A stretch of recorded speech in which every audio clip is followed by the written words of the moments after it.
इसमें आपने कहा कि मसाइल मौजूद होते हैं, उनके हल की तरफ ज़रूर तवज्जो करनी चाहिए। तो वो मसाइल की निशानदही कैसे हो? यानी ये कैसे पता लगे कि एक शख्स को वाक़ई किसी चीज़ की कमज़ोरी है, कमी है और वो कुछ ऐसे अगर स्टैंडर्ड्स बयान हो जाएँ, तो शायद बहुत सारे लोगों का भला हो जाए जो ये देखेंगे। अच्छा, मैं इसमें ना आपको एक मतलब थोड़ी-सी पीछे से बात शुरू करते हैं कि आप अगर कोई भी मशीनरी लेते हैं, तो जब वो कंपनी से आती है, तो वो बिल्कुल एक्यूरेट हालत में होती है, साथ उसके मैनुअल भी आया होता है। उसमें खराबी तब आती है कि जब हम आप खराब करते हैं उसे। उसको जी। सही तरीके से इस्तेमाल ना करें।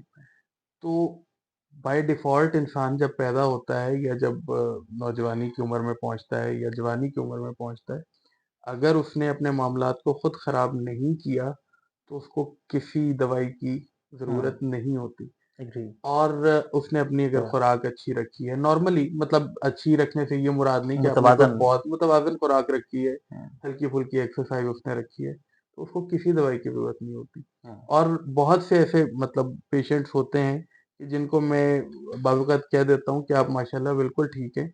आपको सिर्फ़ अगर ये कोई इश्तिहारबाज़ी देख के आपको कोई वहम पड़ गया है कि मुझे किसी दवाई की ज़रूरत है, तो आपको कतई किसी दवाई की ज़रूरत नहीं। अच्छा, हाँ। निशानियाँ क्या हुआ हैं? निशानियाँ अव्वल तो जो जिस शख्स ने अपने आप को खुद मिसयूज़ किया हो किसी भी तरीके से, अव्वल तो उसको खुद से पहले नंबर पे पता होता है और जिस तरह मैंने शुरू में बात की थी कि वो आपका प्लेसिबो इफ़ेक्ट या वाइस वर्सा कि आप जो है, तो उसको फिर ये एक वो भी होता है उस शख्स को कि भई मैं जो है वो एक गलत तरीके से मैंने अपना नुकसान किया है, तो कहीं मुझे कोई प्रॉब्लम ना हो जाएगी। तो उससे अ, वीकनेस भी होती है सम टाइम जो है वो कोई ज़्यादा प्रॉब्लम हो तो आपका दिल घबराना शुरू हो जाता है, स्टैमिना लूज़ हो जाता है। यानी लेकिन राइट आफ्टर इजैकुलेशन। हाँ, ओके। तो ये शादी से पहले की बात जी, है। ठीक, ठीक। और मतलब कई सारी बीमारियाँ हो जाती हैं, उसको मतलब उर्फ़ आम में तिब में तो जरेयान भी कहा जाता है कि जिसके अंदर जो मादा हयात है वो बगैर ख़्वाहिश के जो है वो ज़ाया होना शुरू हो जाता है। तो या और भी कोई ना कोई विदाउट लिक्विड जो है इरेक्शन। विदाउट इरेक्शन भी अच्छा, समटाइम आपको कॉन्स्टिपेशन की वजह से शुरू हो पेशाब के जाता है, अंदर। पेशाब के साथ हो राइट, राइट। जाता है, कॉन्स्टिपेशन की वजह से भी हो जाता है, कई रीज़न्स होती हैं। लेकिन बहरहाल ये सिर्फ ये नहीं है कि ये किसी गलत हरकत की वजह से कोई बंदा बाहर के खाने ज़्यादा खाता हो, स्पाइसेस ज़्यादा खाता हो, अच्छा, तो अच्छा, उसको अच्छा। भी ये प्रॉब्लम हो जाती है। मतलब बेसिकली तो आपने अपनी ओवरऑल लाइफ़स्टाइल को बैलेंस करना है ना।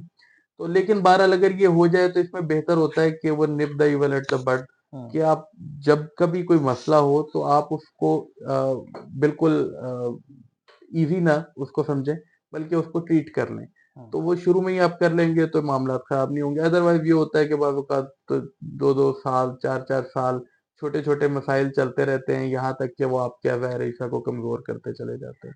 ये जो टाइमिंग है शादी से, अगर किसी को ये मसाइल हों, तो वो शादी से कितना अरसा पहले राब्ता कर ले, या ये है कि कितनी मुद्दत चाहिए होती है ऑन एवरेज? इसमें ना डिपेंड करता है कि उसको मसाइल क्या हैं। लेकिन ना मैं अमूमन जो रिकमेंड करता हूँ पेशेंट्स को या कोई दोस्त है वो आपको कि शादी से 3-1 महीने पहले कम से कम भी जो है, वो अपने आप को अगर आपको लगता है कि आपके साथ कुछ मसाइल हैं, तो उसको ट्रीट करना शुरू कर दें ताकि आप आराम से मतलब तिब के अंदर एक ना ट्रीटमेंट का एक तरीकाकार होता है। अच्छे तबीब जो हैं वो उसको फ़ॉलो करते हैं कि स्टार्ट करते हैं अमूमन कि आप तनकिया इसको बोलते हैं कि आप जिसको आप कह लें कि आजकल जो डिटॉक्स बेसिकली कहा जाता है डिटॉक्स, तो डिटॉक्स करते हैं पहले जिस्म को, उसको साफ करें, फिर उसके बाद कोई अगर मैदा, जिगर, हाज़मा, कब्ज़ ये जो बेसिक चीज़ें हैं ये ठीक करें। फिर इसके बाद जो है वो जो सेक्सुअल पावर है इससे रिलेटेड चीज़ों की तरफ आएँ। तो अगर वो मतलब आप चाहें कि आप ट्रीटमेंट करें प्रॉपर उसको क्योर तक लेके आएँ, फिर आपको 2-3 महीने का 3 टाइम बार। निकालना चाहिए, राइट। ताकि ये हो कि आप शादी से पहले आपके मामलात ठीक हो जाएँ। उसके बावजूद बाज़-औक़ात शादी के बाद भी कुछ न कुछ मसाइल हो जाते हैं, मिज़ाज की बात होती है, चीज़ें कोई मुख्तलिफ हो जाती हैं, बाज़-औक़ात कोई स्ट्रेस की वजह से भी हो जाती हैं। लेकिन बहरहाल इसमें फ़ायदा ये होता है कि बेसिकली आप अपनी जो कोताही है या अपनी कमज़ोरी है या अपनी कमी उसकी वजह से आप अपने पार्टनर को डिस्टर्ब नहीं जी। कर रहे हो।